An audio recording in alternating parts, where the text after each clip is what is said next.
Bismillahirrahmanirrahim. Assalamualaikum warahmatullahi wabarakatuh. Berjumpa lagi di Suara Pandang. Kali ini saya bersama sosok yang luar biasa, sosok yang masih muda, bertalenta, enek neng dindi. Ketika Anda masuk di salah satu kecamatan di Kabupaten Nganjuk, Kecamatan Wilangan khususnya, pasti akan menjumpai sosok ini, Neng Dindi, Neng Dison Dindi. Ya, selamat datang di sini Mas Anwar. Muhammad Khairul Anwar. Salaman saya, enggak salah paham. Santai Mas ya. Siap. Anu dipas nih. Oh ya, siap. Ini enggak pernah podcast jadi ya agak Enggak pernah apa ini artisnya podcast Jombang ini. Saya malah terinspirasi dari situ.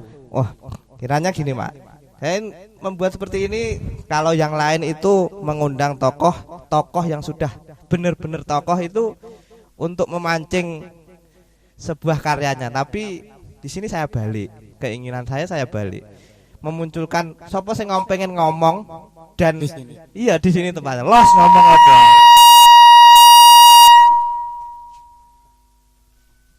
Mohon maaf, teknisnya gawe dhewe. Oke, Mas Anwar Sugeng Rawuh, bagaimana kabarnya? Alhamdulillah baik sekali Mas Akbar. Luar biasa saya diberi kesempatan untuk bisa bicara, ngobrol warung kopi di sini. Saya mau belajar dari Mas Anwar ben iso dadi salah satu pemuda yang luar biasa. Jangkai luas. Apa sih Mas sing sampean kan bukan asli sini ya, bukan asli Wilangan lah. Iya. Tapi di Wilangan ini cepet Mas mengenal sampean. Kalau saya aslinya itu dari Jombang, tapi lebih tepatnya saya itu pesantrennya di Jombang. Jadi asal saya itu dari Palembang. Jadi zaman Pak Soeharto dulu itu kan ada namanya program transmigrasi. Jadi orang tua saya ikut transmigrasi di Palembang, Banyuasin kabupatennya. Terus saya SMP mulai hijrah di Jombang, saya mondok di Jombang SMP. Terus SMA, dulu saya SMK Mas. SMK. Terus setelah itu karena daftar kuliah di mana-mana yang negeri itu nggak lolos, akhirnya panggah di Jombang lagi di Unhasi Tebireng. Jadi saya lumayan lama di Tebireng. Iya. Jadi 6 tahun tambah 4 tahun. Tambah Arionya 2 tahun. Jadi lumayan lama. Terus di Unhas kecantol sama Teman satu Wilangan. Ya, kelas. Alhamdulillah jadi saya ikut istri di sini. Akhirnya jadi orang Wilangan. ya mudah-mudahan tetap berkontribusi Pak. Alhamdulillah. Semoga saja pandungane Gus. Gus apa? Gus iki. Udah Gus. Gus sih luar biasa ki, gak luar biasa. Saya melihat panjenengan itu aktivitasnya luar biasa. Di beberapa ada gitu loh, di beberapa struktural, entah itu organisasi sosial, pemerintahan, enek kabeh Mas Amin. Kayak siluman. Sebenarnya ya enggak juga. Jadi yang intens saya aktif itu di MBCNU Wilangan. Sekretaris MBCNU Wilangan. Terus kalau di Wilangan itu di desa itu BPD. BUMDes. Oh, BUMDes. Ketua BUMDes yang belum jalan. BUMDes desa tapi ya. BUMDes BUMDes desa. Terus kalau di kabupaten mungkin saya ya berkontribusi sedikit di Gus Durian Nganjuk, termasuk ikut mendirikan, walaupun pernah berdiri cuma lebih intens di 2 tahun terakhir ini Gus Durian. Karena saya kan di Jombang kenal dengan teman-teman Gus Durian, akhirnya saya geser ke sini supaya lebih Ben anu lah. hidup juga gitu. Ya. Luar biasa. Oke, menarik yang pertama tadi lebih aktif di MWCNU Wilangan. Ya. Sebelum hari ini mungkin MWC Wilangan itu terlihat vakum. Saya menilai di keberadaan Mas Anwar ini koyok ya. Skenario itu dari Mas Anwar sama kok iso Mas? Sebenarnya tidak. Memang di MWC NU Wilangan di periode 2018-2023 ini karena saya masuk di MWC NU Wilangan, kita buat lebih anak muda Mas. Jadi kita buat lebih anak muda, lebih dikenal. Ya mulai dari strukturalisasi itu kita mainkan di media sosial. Jadi kita buat Facebook MWC NU Wilangan, terus kita buat YouTube, terus kita buat web. Jadi isu-isu penguasaan media sosial, media itu ya, sudah kita jalankan. Walaupun kadang karena organisasi ini kan sukarela, jadi tidak ada benefit atau tidak ada keuntungan, jadi mesti ada, kadang munggah, kadang naik. Contohnya kayak NUTV, kemarin kan produksi luar biasa. 1 bulan full di bulan Ramadan. Terus salah satu personel ada yang berkeluarga kehabisan energi. Ini kita akan evaluasi kita geser di podcast. Ya, nanti ada podcast MWC NU Wilangan ya. Insya Allah ya. Karena alatnya sudah beli. Tinggal sumber dayanya. Mungkin itu. Jadi sebenarnya bukan vakum ya, MWC NU itu tetap berjalan mengalir, tetapi lebih ke apa ya namanya? Lebih mengikuti trennya ya.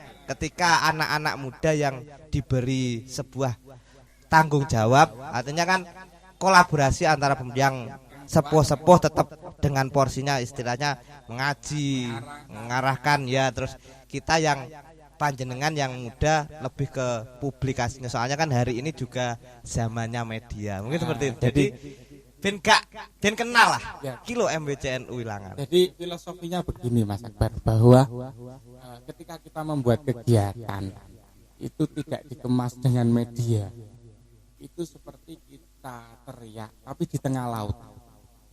Sebagus apapun kegiatan ranting, MWC, NU, Banom, apapun, ketika tidak dikemas atau tidak dimasukkan media Facebook atau apa, itu seperti kita berteriak di tengah laut.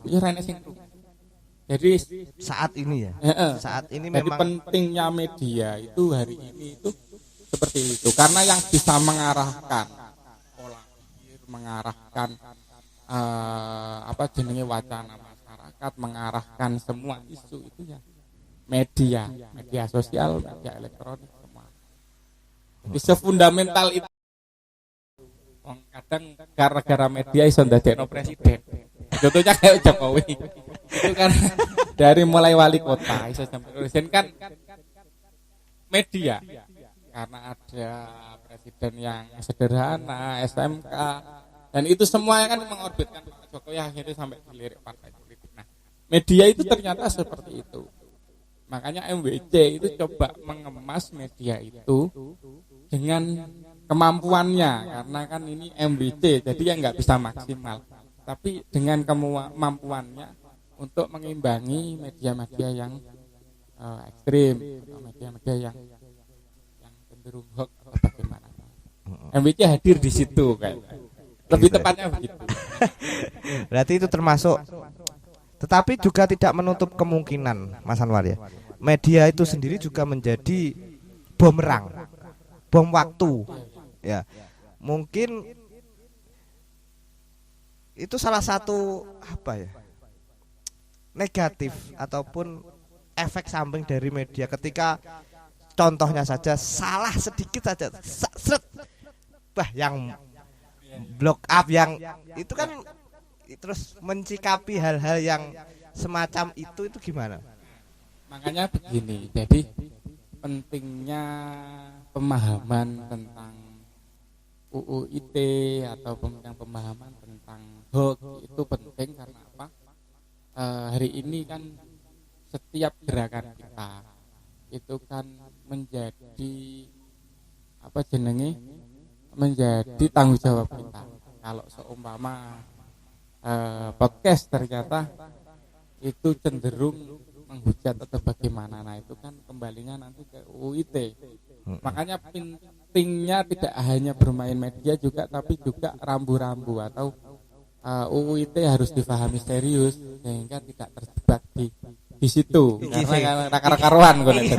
Saya aku gak gue mau coba tapi punya keinginan lah, punya komitmen lah, tidak mau menghujat. Ya kita di sini memang suara pandang, bersuara sesuai sudut pandang, tetapi tidak boleh ada salah satu pihak pun yang dijatuhkan di sini. Pengennya seperti itu, dan memandang siapapun di sini dengan apa, undur makola wala tandur mankola. Yang saya inginkan kita angkat itu di situ. Jadi belajar dari siapapun. Jadi saya pahami begini, selama kita bermedia itu menggunakan data, menggunakan data dan fakta, saya kira itu sudah cukup untuk sebagai argumentasi kita bahwa ini memang real. Yang media terus nggak ngeritik kadang nggak pantas, karena media kan ya harus ada, ketika benar ya disampaikan benar, ketika salah disampaikan. Yang penting itu berdata. Masih berdata itu ya ada datanya. Kalau seumpama kita ngomong tentang kekurangan atau tentang apa jenenge penyelewengan, ada data yang ada. Jangan sampai kita ngomong penyelewengan atau apa atau ngarani sana, tapi tidak diperkuat dengan data, sehingga ya jenenge framing atau playing victim. Sekarang kan sering gitu, politik kan gitu, main playing victim atau framing. Berarti kita juga harus pandai-pandai mencari tema, pandai-pandai mencari apa yang kita bicarakan. Artinya ketika kita tidak berkompeten di situ, ya wis gak sah, mending gak usah dibicarakan. Lain ketika kita berbicara, istilahnya mau membicarakan kita sudah punya bukti, sudah punya data yang aktual, yang benar, oke lah kita sampaikan. Mungkin seperti itu. Tapi kalau pengennya sama terkenal ring 1 ya cepet dihina aja siapa toh. Nanti jadi nomor 1, tapi kecepetan, Mak. Bareng terus dia seperti KC. Sudahlah, gak usah terlalu kita gak usah terlalu sebut, Pak ya. Soalnya di sini memang janganlah, walaupun mereka itu memang anggapan kita seperti itu, udahlah, biarkan untuk mereka. Yang penting kita di sini berkarya gitu aja. Bisa memotivasi yang lain dengan tidak menjatuhkan. Walaupun memang benar-benar tidak sesuai dengan kita, artinya jangan kita jatuh di sini, Pak. Ini bukan tempatnya gitu loh, Pak. Mohon maaf. Kecenderungan bahwa ada kecenderungan hari ini ketika ingin meningkatkan rating atau bagaimana, cenderung konfrontasi. Nah itu ada, saya pahami bahwa ada kedangkalan bermedia. Ada kedangkalan media. Nah, kalau media dulu itu sebagai sarana pendidikan, pengetahuan masyarakat, hari ini ada pergeseran nilai bahwa bermedia sosial itu nilai sudah tidak dipakai, tapi values, tapi apa, keuntungan, keuntungan oleh subscribe dan lain-lain. Menghalalkan kasaran, segala untuk mendapatkan keuntungan. Nah, itu banyak faktor. Ya banyak lah, kalau kita lihat di YouTube kan kadang ada yang kevulgaran, pokoknya dudukno akhirnya jadi rating tinggi, atau di TikTok terbuka dan lain-lain. Nah itu kecenderungan hari ini bermedia seperti itu, Mas Iqbal. Jadi ada pergeseran nilai, kalau saya bilang pergeseran nilai, orang-orang memahami media itu bisa dimanfaatkan untuk sesuatu yang sangat bermanfaat, mungkin dari informasi ataupun edukasi, ilmu pengetahuan dan lain sebagainya, tetapi malah disalahgunakan ataupun digunakan oleh orang-orang tertentu untuk memunculkan kepentingannya. Kalau di dunia politik. Iya. Nah, jadi makanya kecakapan bermedia itu hari ini penting. Walaupun kadang sing mainkan itu ya orang yang sudah cakap bermedia. Karena kepentingannya lain-lain, politik, sosial dan Oke Mas Anwar, selain itu saya melihat ini kan terdekat kita dihadapkan dengan Hari Santri ya. Tanggal 22 Oktober. Anda sebagai Sekjen Sekretaris MWCNU Wilangan, ada apa dari di Hari Santri? Kita bahasin dulu, nanti di lain waktu ada PKH, ada Bumdesma, kose kuis saiki dari dimulai dari MWCNU dulu. Ada apa aja Mas di Hari Santri?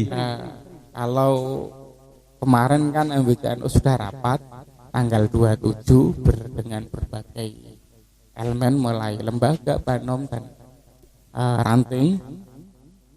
Itu di MWCNU Wilangan HSN tahun 2021 itu kita memang mengangkat tema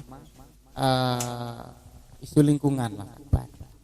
Karena mencermati bahwa Wilangan ini berada di pinggir, berdampingan dengan hutan. Terus NU sendiri hari ini kalau saya lihat berbagai data kan cenderung kurang dekat dengan isu lingkungan. Makanya walaupun dari MWCNU Wilangan coba kita sinkronkan kegiatan ke-NU-an dengan isu lingkungan. Karena kan hari ini bencana kan banyak sekali dan mulai kemarau, mulai banjir dan lain-lain. Itu menjadi argumentasi kita MWCNU Wilangan untuk mengangkat isu lingkungan pertama itu. Nah, kita bicara tentang perubahan iklim. Jadi karena pengaruh atmosfer bumi ini hingga mempengaruhi perubahan iklim. Tidak menentu, cuaca tidak menentu. Tidak menentu, akhirnya curah hujan yang tidak menentu. Roh hujan. Curah hujan yang tidak menentu akhirnya berdampak serius dengan keberlangsungan kehidupan. Tanaman dan lain-lain, kemarau dan lain itu menjadi pemahaman kita bersama. Makanya kita dengan pemahaman itu kita membuat kegiatan yang upacara Hari Santri kita laksanakan di Baon itu tanah garap ladang ya, tanah garap perhutani yang diserahkan kepada masyarakat penggarap dengan bermitra menanam minyak kayu putih. Nah, kita laksanakan di situ upacara dengan petani Baon. Nah, tentunya dengan petani Baon dengan seragamnya, ya petani sederhana seadanya, baju-baju. Berarti ketika wayahe ning Baon nanti waktu upacara tidak upacara. Artinya kan memang aktivitasnya di Baon, artinya kan gak diajak Mas. Yo nak wis aktivitas di Baon, ayo sebentar ikut upacara. Nah, gitu. Nanti kan seperti itu. Jadi konsep kita kultur, jadi natural. Jadi masyarakat dengan berpakaian alam Baon, orang-orang penggarap itu kita ajak upacara berdampingan dengan lembaga ranting dan madin nanti. Jadi kita konsepnya kita kenalkan bahwa ternyata di samping kita ini banyak hutan yang terbengkalai yang harus kita rawat gitu. Nah, pertama itu. Terus kedua, kenapa kita pilih tempat di situ di Baon itu Gunung Pegat. Di Gunung Pegat itu di Jatisari kan arah dari itu Aratol itu. Kecamatan ke timur sedikit ya. Kecamatan ke timur Aratol Kembutuh itu. Ya, kalau bikin jalan yang ada gunungannya kiri kanan itu ya. Gunung Pegat. Namanya Gunung Pegat. Semen yo dikupas apa kok Gunung Pegat. Nah, itu belum ada datanya. Jadi golek ya Mas Anwar. Terus suatu saat akan diungkap itu. Dokumen Belanda belum kita temukan. Iya. Tapi kalau di situ itu cerita rakyat Mas Akbar. Bahwa dulu itu Supriyadi ketika dalam apa jenenge gerilyanya kan Supriyadi itu kan pejuang peta yang sampai hari ini belum yang belum ditemukan ya, itu kan menyisir hutan-hutan wilis kan.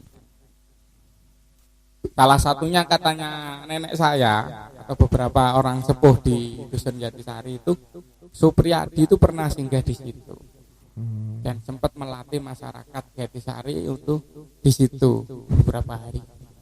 Wong kata mbah saya niku wonge bagus Le Supriyadi niku. Wonge bagus terus kasekten. Mudah bisa menghilang. Nah, cuma karena ini cerita rakyat tentunya tidak ada data valid. Cuma itu kita rawat sebagai penyemangat kita. Nah, bahwasanya dulu pernah ada pejuang kemerdekaan itu singgah di situ. Makanya kita uri-uri dengan melaksanakan upacara di situ dengan tema lingkungan atau selain mengangkat isu lingkungan yang sekarang lagi yang yang setidaknya kita angkat, ada juga filosofi sejarah yang akan dimunculkan di bahwasannya Wilangan iki lho yo gak gemen-gemen. Selain kegiatan upacara mungkin Mas, ada nanti ada LBM, persembahan dari LBM NU Kecamatan Wilangan nanti ada Basul Masail. Cuma nanti deskripsinya masailnya saya tidak tahu karena itu kepanitiaan dari LBM itu sendiri. Tapi merupakan dari rangkaian kegiatan Hari Santri. Terus ada lomba hadroh online karena nanti dikirim secara online, terus nanti ditabulasi oleh panitia, terus nanti di screening oleh panitia. Penanggung jawabnya jenengan sendiri katanya. Ditabulasi, nanti di screening, nanti dipilih 5 besar untuk ditandingkan. Terus ada selamatan serentak sekecamatan Wilangan, Mas. Jadi di setiap ranting berarti. Nah, ranting nanti kita diberi surat edaran setiap ranting di malam Hari Santri nanti melaksanakan selamatan, namun di MWC nanti dilaksanakan di kantor NU. Jadi serentak, sifatnya serentak. Karena 6 ranting ya enteng jane. 6 ranting ini, tapi tidak itu yang kita lihat, tapi momentum kebersamaannya yang kita lihat. Nah, itu mungkin kegiatan mulai dari Basul Masail, lomba hadrot, keselamatan, puncaknya Hari Santri. Insya Allah nanti juga ada persembahan reog di pas setelah Hari Santri. Pas upacara. Setelah upacara ada persembahan reog dari Les Bumi, NU Wilangan. Melihat dari deskripsi dari awal sampai ini luar biasa. Peran santri saya kira sangat kultur, banyak iso mlebu ning ndi. Iya. Padahal dahulu itu ada anggapan kan santri ki mesti terbelakang, santri ki mesti gudiken, santri itu mesti kolot, ya kan? Ternyata di Wilangan, di kecamatan yang terkecil pun di Kabupaten Nganjuk itu sudah memunculkan santri yang sangat luar biasa, Mas. Iso iso reokan, iso neng baon ya, iso mengangkat isu lingkungan. Ini dari yang terkecil, Mas. Artinya dari sangat paling dasar, NU yang paling dasar, MBC ranting itu kan NU yang paling mendasar. Mudah-mudahan nanti ya bisa berjalan mulai dari sini sampai nanti penerus-penerus Mas Anwar. Karena gini, Mas, bahwa kalau kita baca sejarah itu Mbah Hasyim Asy'ari itu kalau kita lihat film Sang Kyai itu kan sawah Mbah Hasyim itu kan sangat luas sekali. Nah, sampai-sampai Mbah Hasyim itu punya kegemaran itu menanam. Nah, ini banyak data ya kalau dengan bisa beberapa buku itu. Salah satu kegemarannya Mbah Hasyim Asy'ari itu menanam padi. Pokoknya menanam yang bisa digunakan untuk makan santri. Nah, berawal dari itu berarti ternyata founding father NU itu ya punya pandangan serius, punya pandangan serius tentang kesadaran untuk merawat lingkungan. Makanya itu termasuk landasan ideologis kegiatan MBC NU Wilangan di Hari Santri ini mengangkat isu lingkungan. Terlepas dari ada beberapa fikih sosial, lingkungan dari Mbak Sahal, kan Mbak Sahal kan ada bukunya fikih sosial, fikih lingkungan, Gusmus. Nah, itu termasuk bahwasannya NU itu ternyata tidak absen dengan isu lingkungan. Cuma memang kurang terupdate atau kurang backup media. Tapi memang akhir-akhir ini Mas Anwar, saya melihat ada tim tidak antara yang jenengan ceritakan bahwasannya Mbah Hasim itu suka menanam. Nah, hari ini pemuda hari ini itu cenderung menarik diri dari kegiatan pertanian. Itu kita rasakan, aku dewe contohnya. Ya, ini Mas Anwar ya, saya sangat apa ya? Ya rada ada ketertarikan dengan jenengan itu. Kok isone sampai bertani. Artinya gini, itu juga tidak menjadi ada sebuah alasan tersendiri mengapa pemuda-pemuda itu bertani hari ini Mas Anwar ya. Tidak seperti zaman dulu. Artinya hari ini itu nonsen, tidak ada apa. Kasarannya balik modal itu sudah luar biasa. Artinya ini PR, enggak tahu PR-nya siapa. Artinya terus sing nom-nom malih aras-arasen. Memang bertani hari ini itu ada kemunduran serius. Pertama mungkin kalau saya berargumentasi atau analisa saya tarik diri bahwa sejak kapan pertanian itu merugi. Nah itu kita pahami dulu. Karena apa? Karena bertani hari ini cenderung Mas Akbar merugi. Pertama itu mulai dari dipermainkan pupuk, mulai dipermainkan obat, belum lagi dipermainkan dengan hama. Terus kalau itu sudah selesai sukses atau enggak ada masalah, dipermainkan dengan harga. Nah, ada kerusakan terstruktur dan masif itu di industri pertanian. Nah, ini saya tidak tahu karena ini yang salah siapa. Yang jelas intervensi pemerintah kurang. Sehingga hari ini petani mesti kalah Mas Akbar. Katakanlah kalau ngomong padi saja. Mulai dari menanam. Terus mari ngono pupuke angel golekane, subsidi hanya dikuasai oleh orang yang berduit. Kadang sing duwe duit sebenarnya itu milik kelompok tani yang punya LDKK, tapi kelompok tani ini gak iso nebus, akhirnya diambil oleh salah satu yang beruang karena duwe akhirnya didel. Tidak, karena pupuk subsidi itu kan sebenarnya by name by address. Enek jenenge kudu tuku iki. Tapi kan di luar sana tidak seperti itu. Tapi ya didel siapa sing gelem tuku kan gitu. Padahal itu subsidi pertama. Terus kedua belum pestisida obat. Itu juga korporasi. Udah dibuat pendek-pendekan seluruh item ya yang itu bermain. Ya kasihan akhirnya petani. Artinya gini Pak, ini kan lingkungan, termasuk isu lingkungan ya. Akhirnya sekarang itu begini, ketika orang yang backgroundnya bertani itu hari ini nggak mau disebut nggak mau menjadi petani, lebih enjoy, lebih nyaman sebagai buruh tani. Iya, iya kan? Di lingkungan kita, mending timbangan nggak aku gak sama, mending kerja. Karuan langsung oleh duit.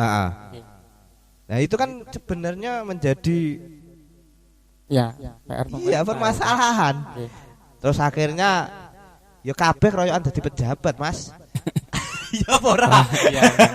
Artinya semakin kecil ruang-ruang untuk ketika kita tidak mau menggunakan pikiran, apalagi yang turunan. Wong duwe sawah mosok tok gak digarap. Mosok arep langsung didol. Itu kan juga menjadi permasalahan di dalam, maksudnya di dalam juga aku kelas nih pengen bertani, tetapi ketika nyemplung yuk kagak kalah ya. Nah itu yang hari ini dilema itu Mas Akbar, itu semua dirasakan.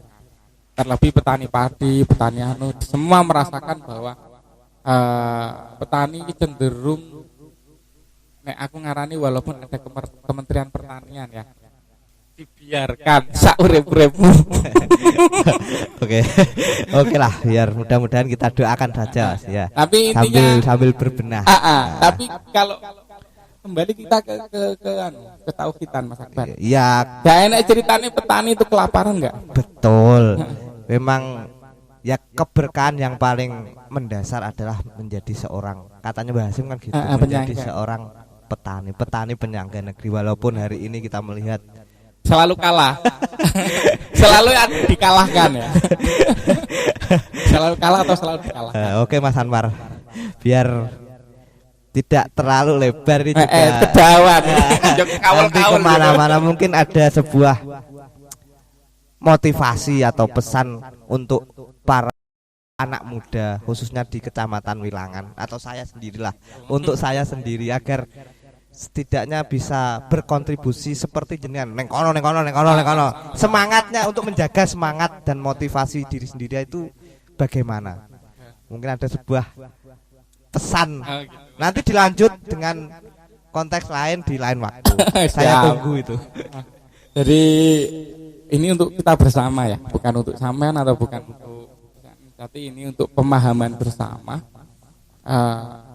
Pemuda hari ini itu berbeda dengan pemuda yang generasi kita kan masuk generasi generasi milenial atau generasi Z.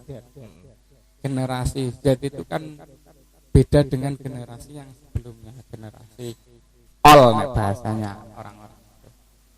Generasi hari ini pertama kepakaran. Iya. Kepakaran itu sudah tidak ada. Jadi semua itu bisa ngomong di media dan lain. Pertama. Terus kedua, karena kepakaran tidak ada, jadi generasi hari ini harus siap segala hal. Pertama harus menguasai teknologi. Terus kedua, generasi hari ini itu harus up to date Mas. Karena informasi dimanapun ada. Jadi generasi hari ini gak iso seumpama iso dandani kita gak iso itu akan kanggo. Karena apa? Semua itu sekarang gampang belajar. Saya tinggal tekan YouTube iso sinau. Tekan YouTube tutorial. Kalau kita nggak update iso Excel tok akan terlambat, harus akan kari. Berarti harus sekarang itu up to date lebih proaktif ya. Ojo ngenteni. Arek biyen iso ngenteni. Anak hari ini nggak iso. Kalau kita nggak ikuti zaman, kita terlindas zaman.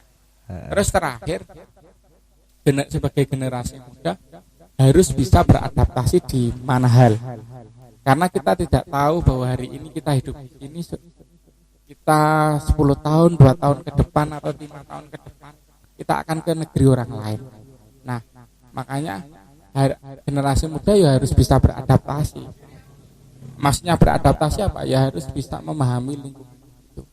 Ketika kita posisi di Madura atau di Wilangan atau ya kita harus menyelami penduduk di situ sehingga kita bisa survive, bisa bertahan hidup di situ. Nah, pentingnya itu.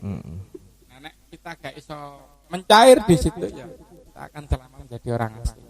Mungkin itu saja yang bisa saya sampaikan untuk anak muda atau untuk kita semua. Terima kasih Mas Anwar, luar biasa. Ini sebuah suntikan, sebuah penyemangat, pomanu digedor digedor. Artinya sebagai seorang pemuda hari ini kita harus seperti sungai, kita harus ikut alirnya sungai, tetapi jangan sampai hanyut. Ya. Ikuti saja tren yang ada saat ini. Media lakukan, YouTube lakukan, ketika pengen jadi apa lakukan. Tetapi pondasi-pondasi yang sudah kita bangun melalui dimensi agama, artinya agar tidak hanyut, ya harus kita terapkan kepada diri. Mungkin seperti itu Mas Anwar kesimpulannya. Ya mudah-mudahan bermanfaat. Terima kasih atas waktunya. Lain waktu ganti ganti sing BUMDes. Nah, ini program-program yang sangat menarik. Nanti ada yang mau bertanya tentang aku kok gak oleh bantuan. Nah, nanti di live. Piye kok iso ben iso oleh bantuan. Mungkin nanti bisa ditanyakan di chat atau di WA kan ke saya dulu, nanti biar bisa di komen ya, dibahas di sini. Pribadi ke saya nggak apa-apa. Kalau biasanya kan nenek Thomas ngisin nggak berani, tapi punya unek-unek belum berani, bisa ditanyakan nanti biar dijawab secara real, artinya akurat oleh yang punya kebijakan di situ. Terima kasih Mas Anwar.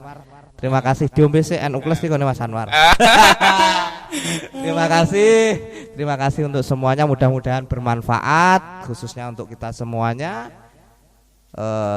Sekali lagi suara pandang ini menyuarakan suara lewat sudut pandang, artinya yang memang berkompeten, yang memang benar-benar tahu, dan kita jangan memandang siapa yang bersuara, tetapi di dalam suaranya terdapat nilai makna-makna yang luar biasa.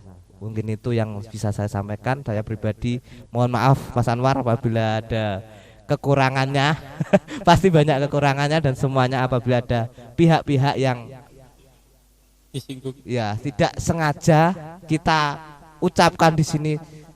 Sekali lagi saya mohon maaf sebesar-besarnya, tidak bermaksud apa-apa. Kita di sini untuk belajar bersama, dan mudah-mudahan kita akan menjadi orang yang lebih baik secara bersama-sama, seperti jamaah gitu Mas Anwar ya. Akhiran dari saya, wallahul muwaffiq ila aqwamit thoriq. Wassalamualaikum warahmatullahi wabarakatuh. Waalaikumsalam warahmatullahi wabarakatuh. Terima kasih Mas Anwar.